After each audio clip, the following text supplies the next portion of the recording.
1949年4月，渡江战役胜利后，第3野战军奉命南下，进军福州、厦门等要地。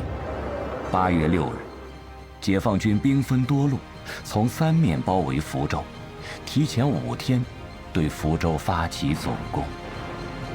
吴石，作为我党打入国民党内高级别的情报工作人员，他必须利用自己福州绥靖公署副主任的身份，帮助国民党318师完成阵前起义，为解放福州打开最关键的一扇门。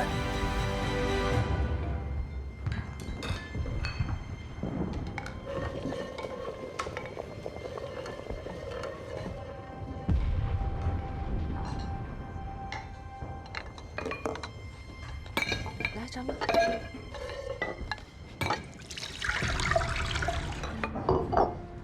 不是我教了你那么多遍了，怎么还不会写啊？家字太难写了。是这样的啊。看，先这样。你怎么这么笨啊？你看这点写的，你哪有这样子一下就下去的啊？爸爸，姐姐老凶我，您教我写好不好？好，我教你。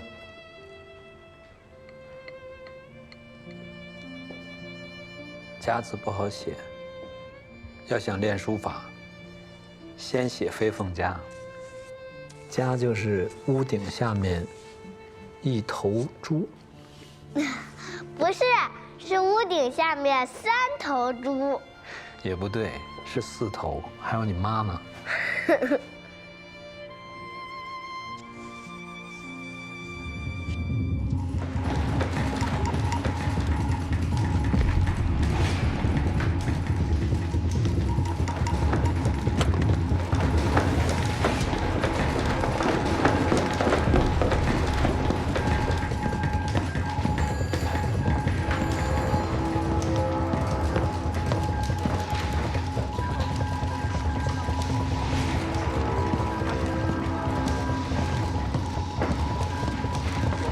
先去集电。好。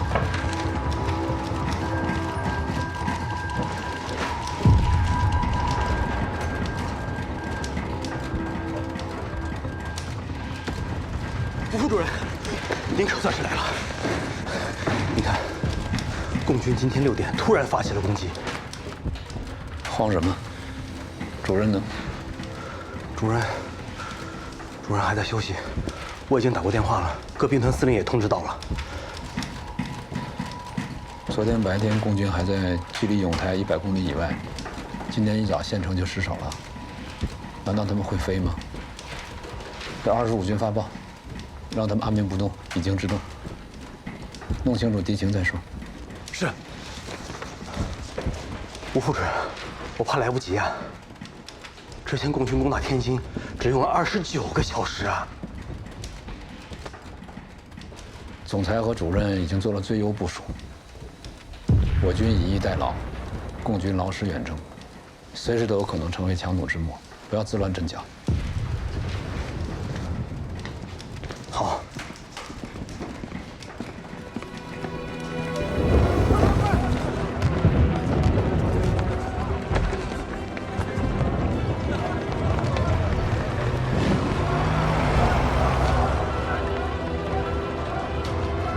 解放军的总攻提前了5天，现在318起义的消息还没送到华东去。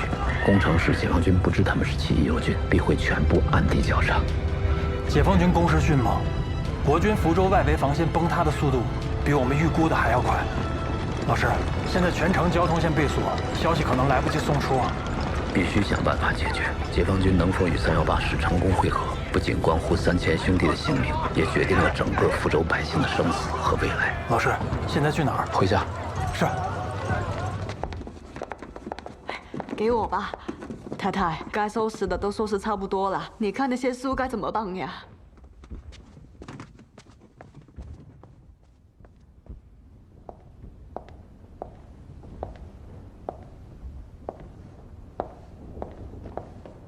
哎，学成，你怎么又往外跑啊？跟你说过多少遍了，外面现在乱得很，到处都是溃兵。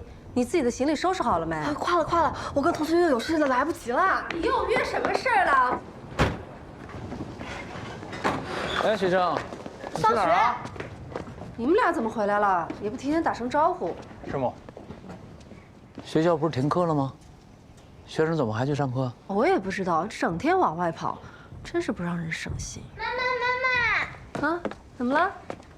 爸爸，你们看见我的小汽车了吗？走，哥哥带你找去。你玩意放哪了呀？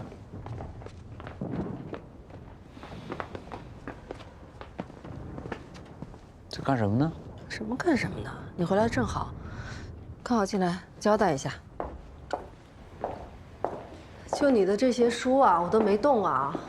我大概算了算，至少得装10箱，还不算楼上的呢。你说怎么办？这哪带得走啊？怎么突然想起来收拾东西了？谁让你收拾的？这共军都打过来了，朱主任的太太还有李司令的太太都收拾好了。我们到底是去哪儿啊？是广州、台湾、重庆，还是香港？哪儿都不去。福州是我们的家，不走。不走啊？听我的，不收拾啊！家里有什么吃的吗？我跟聂西都饿了。你突然回来，我什么也没做呀。面对解放军突如其来的全面攻势，吴石深知国民党定会对军事布局进行新一轮的调整。之前他提供给华东局的情报已然失去价值，他必须亲自去318师进行新的部署，以确保起义顺利进行。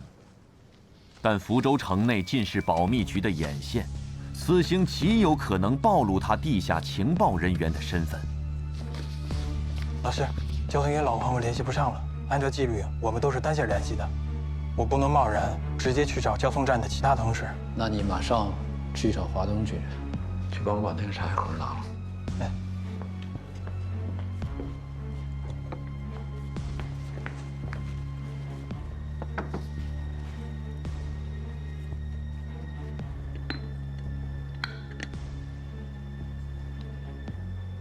这是318师迎接解放军的联系方式和接头暗号，尽快送到华东去。老师，您要亲自去318师，会不会太危险了？辛苦你跑一趟。是。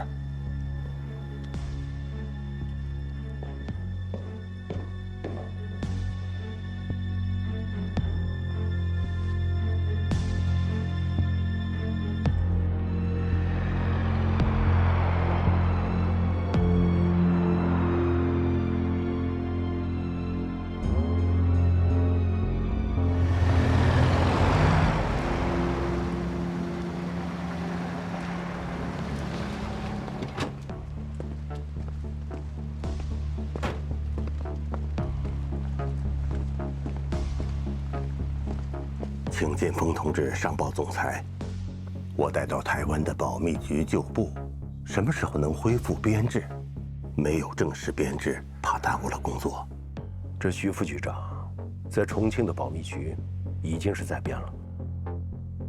国府不能同时有2个编制的保密局啊！恢复编制，我来努力。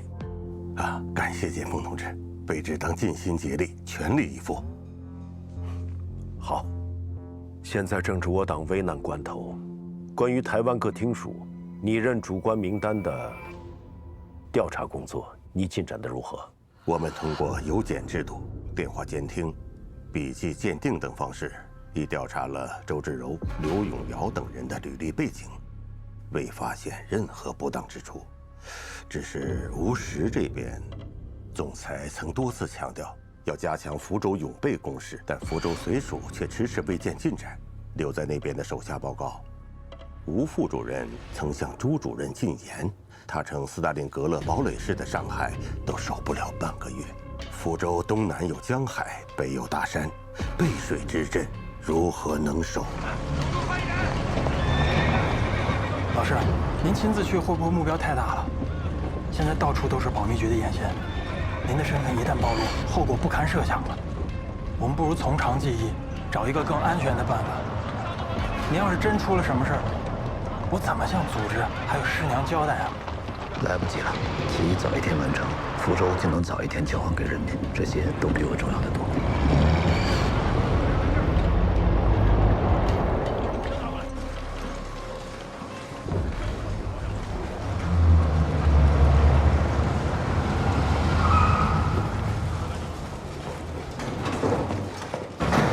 吴副主任找王副师长。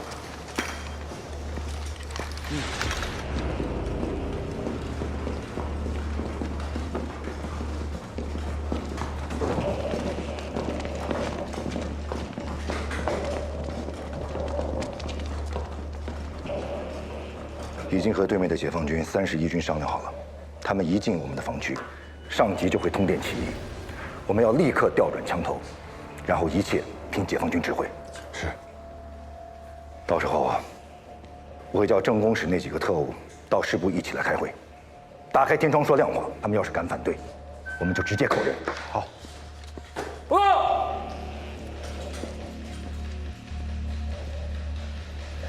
你们两个先出去。没我的命令，任何人不许进来。是。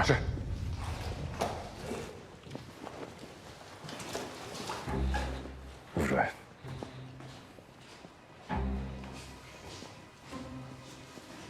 吴副主任，准备的怎么样了？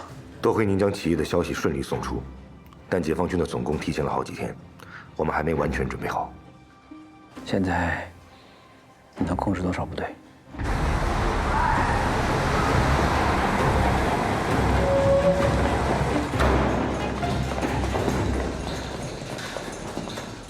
放行。对不起，我们没有收到命令。对不起，我们王副师长有令，没有他的命令，不能放行。请说明你的任务。你没有权限知道，我命令你们让开。让开！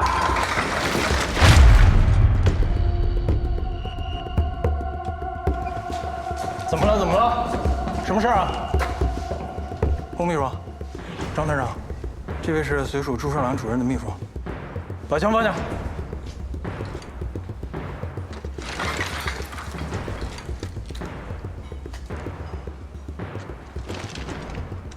怎么了，龚秘书？我有重要任务，我要见吴副主任。有什么事您跟我说，我去报告吴副主任。不必了，朱主任交代的事情，我亲自去。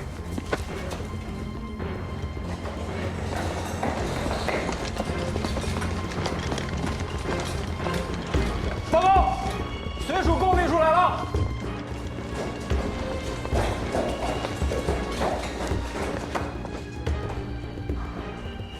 什么事儿？吴主任，主任请您立刻回随署。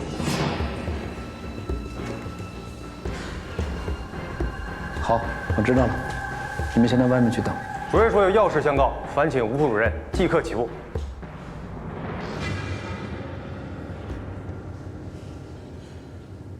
你们怎么知道我在这儿？卑职也是奉主任的命令。好，你们现在只有1天的调整部署时间。我没有交代完的部署，让聂副官接着跟你说。是。记住啊，聂副官，一定要把我交代的部署说清楚了。是。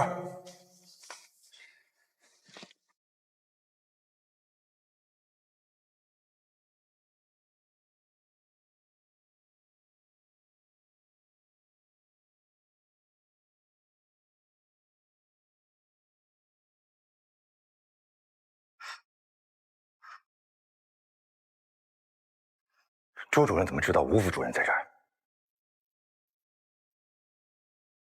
是不是电话线断了呀？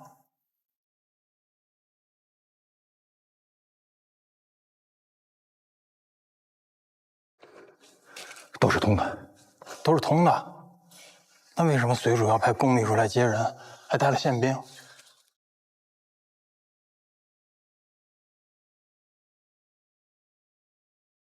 吴副主任，请您上那辆车。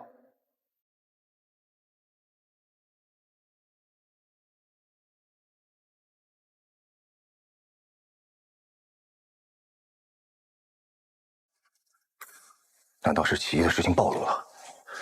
我们这没有走漏任何风声。你副官，吴副主任要是被他们抓了，我们该怎么办？原地坚守，等待起义。解放军很快就会到了。老师，那边交给我。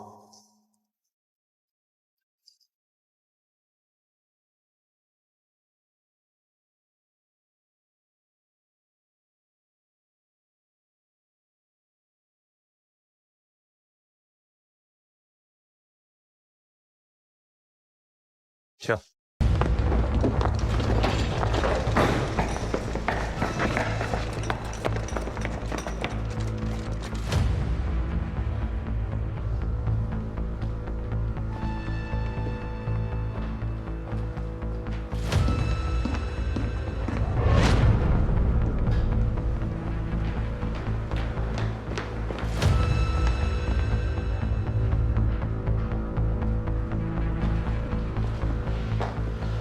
主任，您找我有事儿。你瞒得我好苦啊！主任，您指的是什么事情？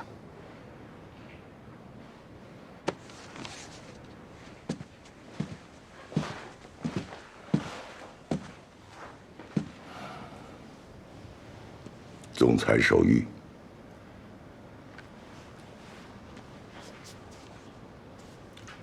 于勋武帝依武汉会战期间每周必见地咨询，思维之清晰，情报之熟练，印象甚深。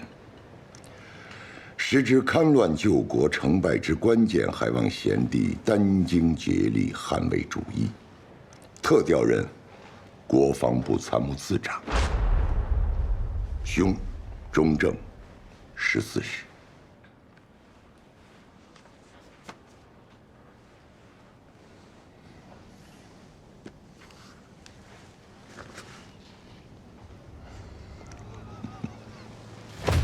总裁对你颇为赏识，你以为总裁为何点了你的奖？无非是军事上略懂一二。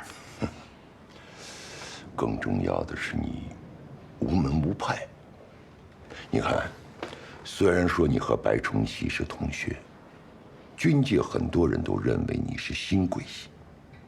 可白崇禧已经卸任了国防部长，李宗仁这个代总统更是有名无实，桂系不足为虑。总裁此时不用你吴状元，更待何时啊？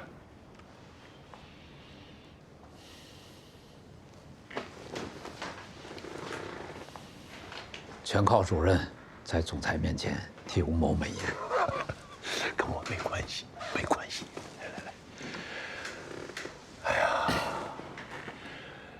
总裁对你委以重任，总归还算是件好事。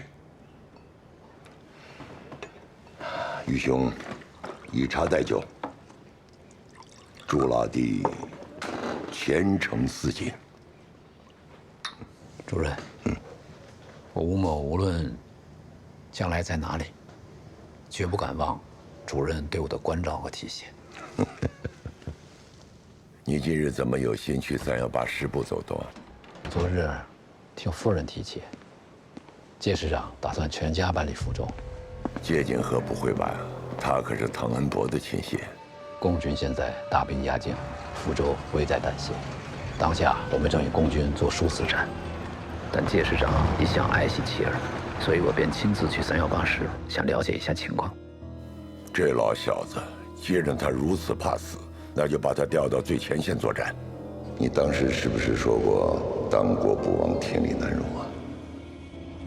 老蒋上个月还怀疑您有厌战倾向，怎么会突然让您去国防部当参谋次长？眼下您刚去318师，这边任命就下来了，这些实在太过巧合了。老师，去台湾赴任实在不是明智之举。等福州解放，这手谕不过就是废纸一张，您不如踏踏实实的跟师母留在福州，一家团聚，可是你们一直以来的愿望啊。你再跑一趟，把这个情况立刻报告给华东去。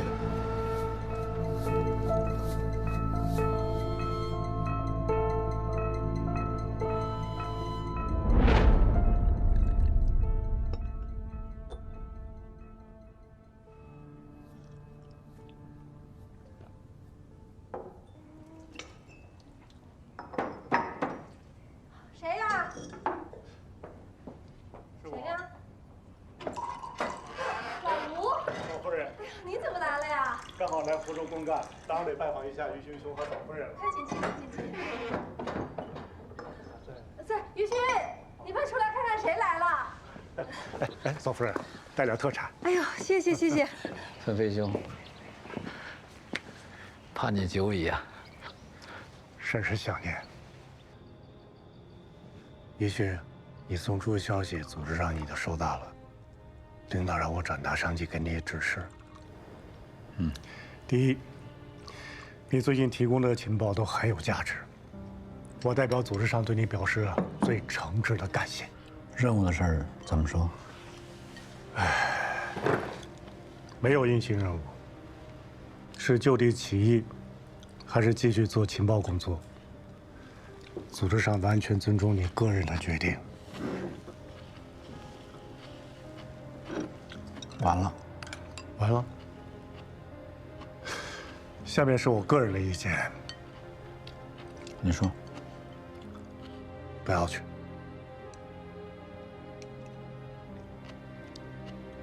冯飞兄，之前我提供的长江防线布防图和汤恩伯、白崇禧集团的兵力调动方案，帮助解放军仅用3天时间就解放了南京，还有徐州剿总相关情报，敌军在苏南、浙江的防御计划，这些情报避免了多少无谓的牺牲和城市的毁坏。如果当时我就是参谋次长呢？那拿情报会不会更方便一些？现在台湾白色恐怖的程度，比你我所经历的严峻甚多。每天都有我们的同志牺牲，还有更多的无辜群众被当成共谍枪毙。于兄兄，福州眼下解放在即，你要是能够在家乡看见新中国的诞生，那是多幸福的事情！你已经戎马孔总半生了啊，为新中国立下了大功，不宜再冒此奇险。魏兄，我已经反复斟酌和衡量过曲和流的利弊了。完成此次起义，迎接福州解放，是我盼望已久的事情。你到台湾，万一出了什么事，嫂夫人该怎么办？孩子们又该怎么办？你这是怕我回不来？你去的是台湾，深入虎穴。分别兄，我已经决定了，我打算让毕奎和孩子们先去香港。你在香港人脉广，路子多，所以我想拜托你多多关照他们。你这是在向我托孤？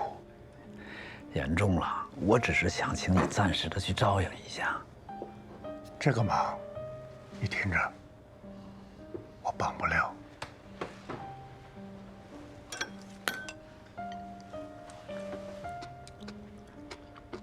分飞兄，你知道我的，你答应我，我会去的；你不答应我，我还是会去的。若一去不回，便一去不回。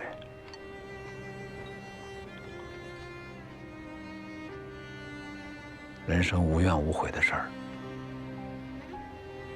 不多。于先生，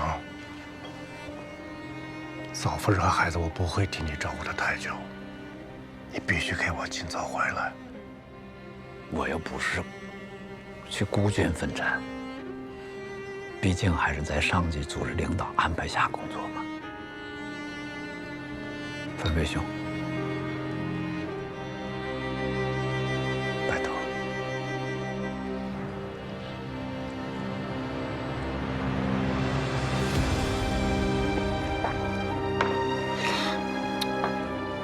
我心跳贝贝啊，走三关，我改完所有回的弯，放下西凉路，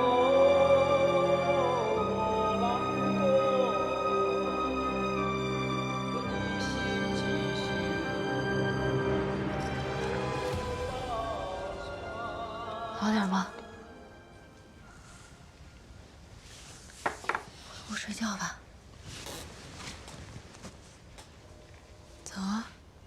李逵，坐下，陪我说会儿话。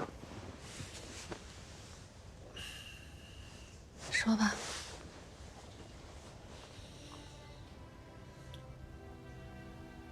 对不起，李逵，你给我生了5个孩子。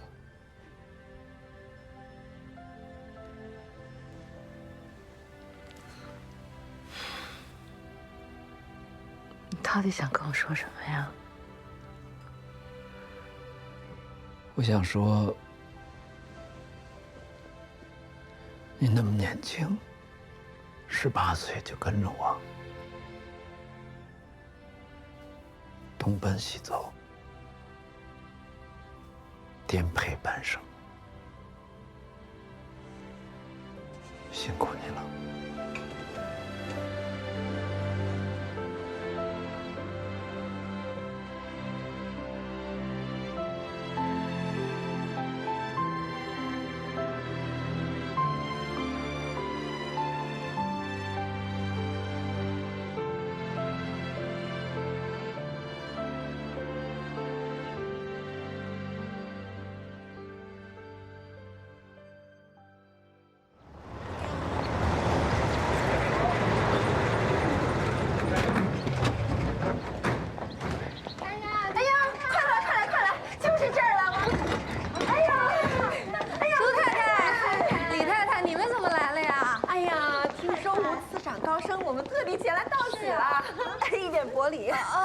谢谢，要不进去喝杯茶？打扰你们休息了。别小心意，帮您收下这点心意啊。你们肯定还有很多事情要忙，我们就先不打扰了。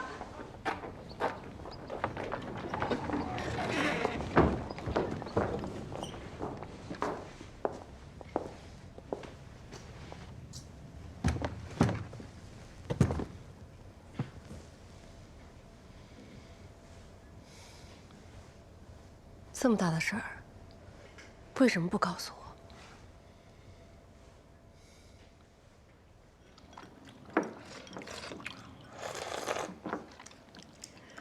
昨天晚上怎么没把我挪到屋里去睡啊？可是我睡在沙发上腰会疼。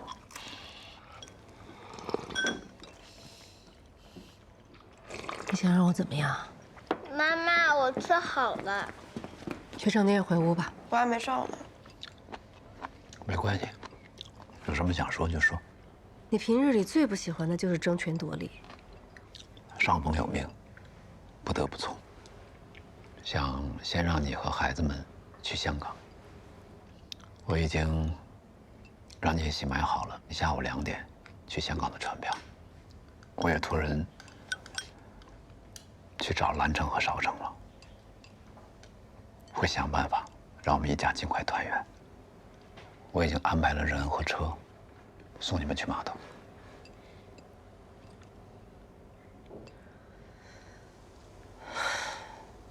行，我不去，我哪儿也不去，就要留在福州。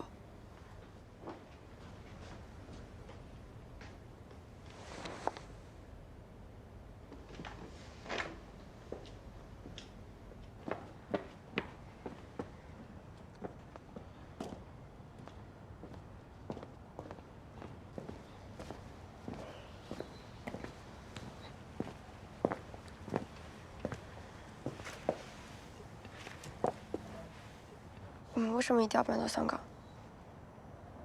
你不走，怎么办呢？一个人流浪街头。我可以暂住同学家呀。实在不行，我可以去上海找兰城姐姐。暂住多久？兵荒马乱的，我跟你妈妈不知道什么时候能来接你。福州是我们的家乡，我想留在家乡有什么问题？学成，你14岁了，不再是小孩子了。最近家里面事情多，你要慢慢的学会照顾你妈妈，照顾你弟弟，不能一味的任性。我没有办法代替您当丈夫、当父亲。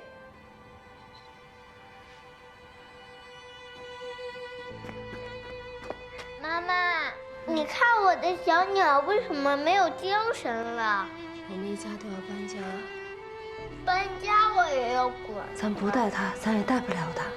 不要，我就要带着它。你别不讲道理好不好？妈妈都说了不能带，不能带，带不了。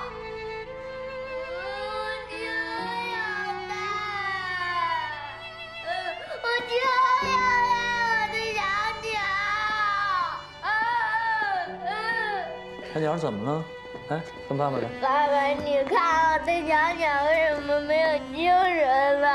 这不挺有精神的吗？别哭啊！你学几声鸟叫，它就好了。学成，想让它有精神，还有一个方法，就是把它放了。好，不放，不放，不放，不放，不放，不放，带着啊。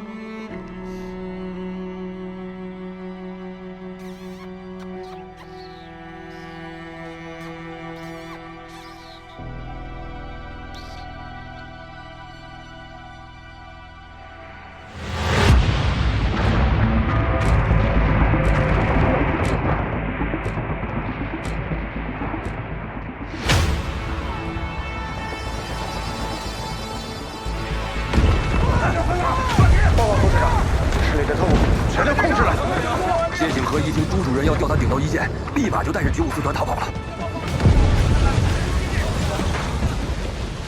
我们起义的所有障碍已经全部扫除了。报告，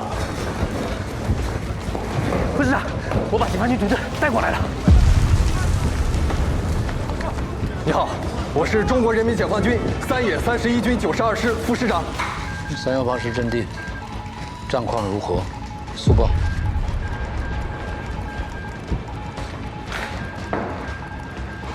主任，李迅啊，你怎么还在这儿？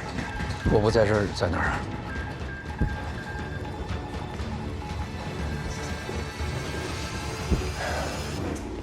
真是怕什么来什么。318是认真倒戈，现在福州城区门户洞开，赶紧走，再不走，连机场都守不住了。快快快！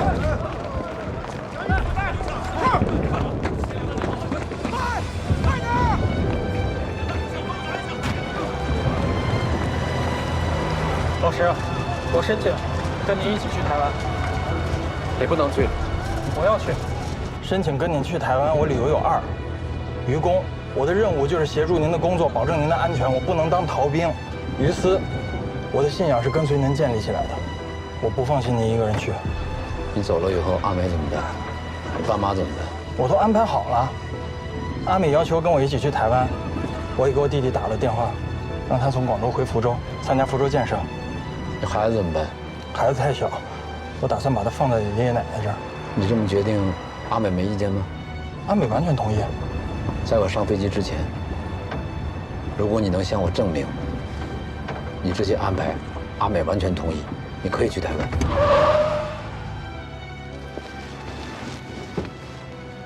老师，如果您不同意我一起跟您去台湾，我就算游泳也要游过台湾海峡去找您。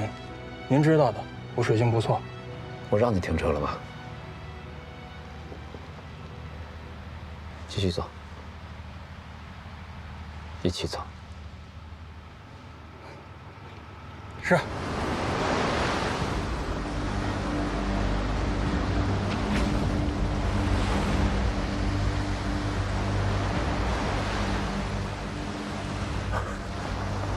父亲，福州可能要守不住了。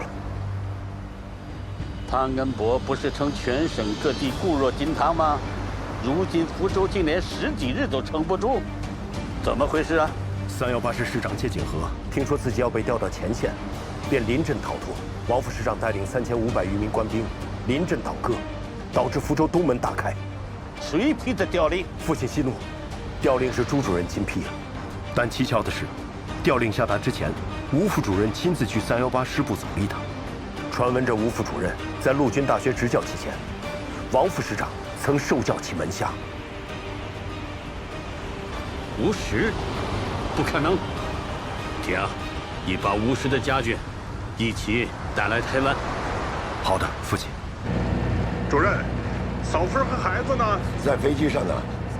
哎，刘汝明呢？早跑厦门去了，这会儿还等谁呀？来了。哎呀，老吴啊，你快点儿啊！少请，不用谢谢了。就等你了，你可算来了你。那咱们台湾再聊吧。好，我先上去，好，主任，您这是专程来等我吗？感谢。不只等你一个人。哦，还有谁啊？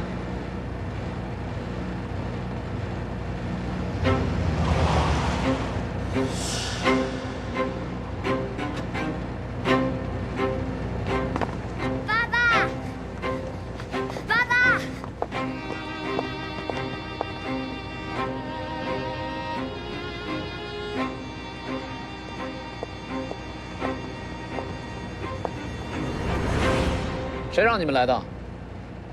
是没上船吗？我派人把弟妹和孩子们接来的。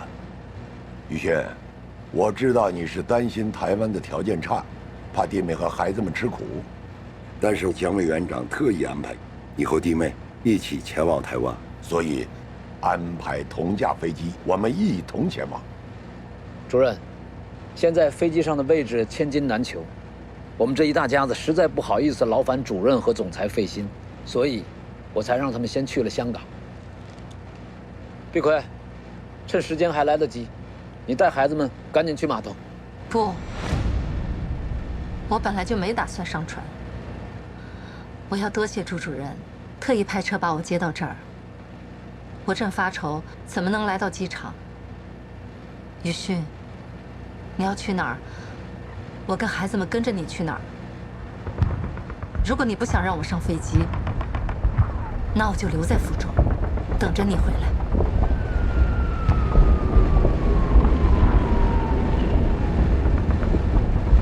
好了，先上飞机。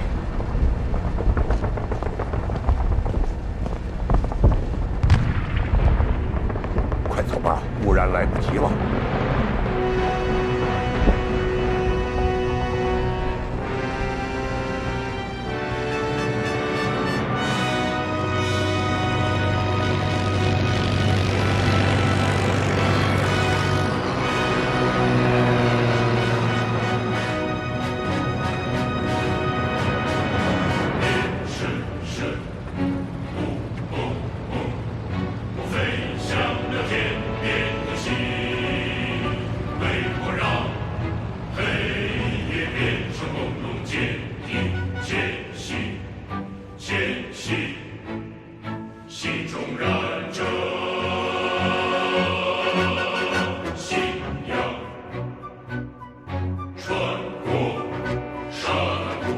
1949年，解放战争进入尾声，随着国民党军退守台湾，有许多像吴石一样的热血儿女也随之赴台，隐姓埋名，展开了艰苦卓绝的地下工作。国防部尚未完全搬到台北，房子还没有准备好，国防部安排你们在光复招待所暂住。姐夫，也就您能干出这么洒脱的事儿，要是让陈诚长官知道您用他刚送的新款别克送副官，非得气死不可。宇勋，会不会得罪人？没事儿，别太担心。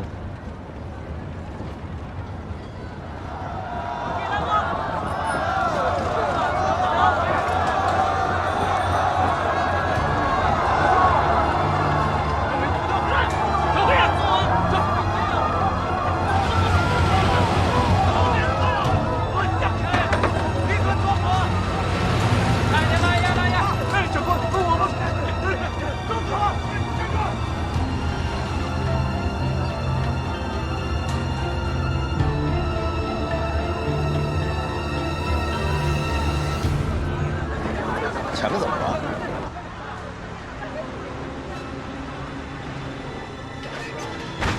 站住！站住！快点！下！跪下！